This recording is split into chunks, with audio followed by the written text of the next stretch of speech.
ואתה שם, והכל חזר למציאות הרגילה. חזרנו לשגרה, אבל בכל זאת נחזור רגע לשבוע שעבר, ואני אפתח היום באיזשהו חוב קטן. אנחנו דיברנו... רק כסף מעניין, אז תן לי לנחש. אנחנו נדבר על כסף. דולרי. עלית עליי.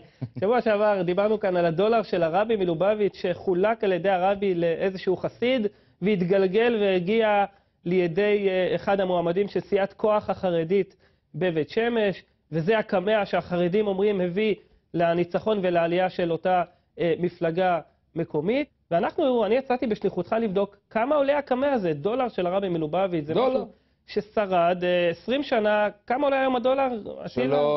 3.5 נגיד. 3.5, בוא נגזים ל4, זה שיא של הדולר. 4, יאללה. אבל הדולר הזה, תאמין או לא, נמכר במחירות פומביות, במחיר מופקע.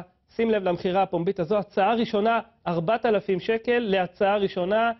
חבדניקים סיפרו לנו שאם אתה משיג דולר כזה של הרבי ב8,000, זה מחיר פנטסטי. דיל טוב, אתה אומר. תראה, אבל איך יודעים שהשטר הזה הוא השטר האמיתי שהרבי בירך או קידש או אתה נותן פה פתח לנוכלים, וזו שאלה מצוינת. בסופו של דבר זה בנוי על אמון הדדי. לצורך העניין, אטילה, אתה יכול לקחת איזשהו דולר מהכיס ולמכור אותו במחיר שאני שמעתי מישהו ששילם עליו 18,000 דולר.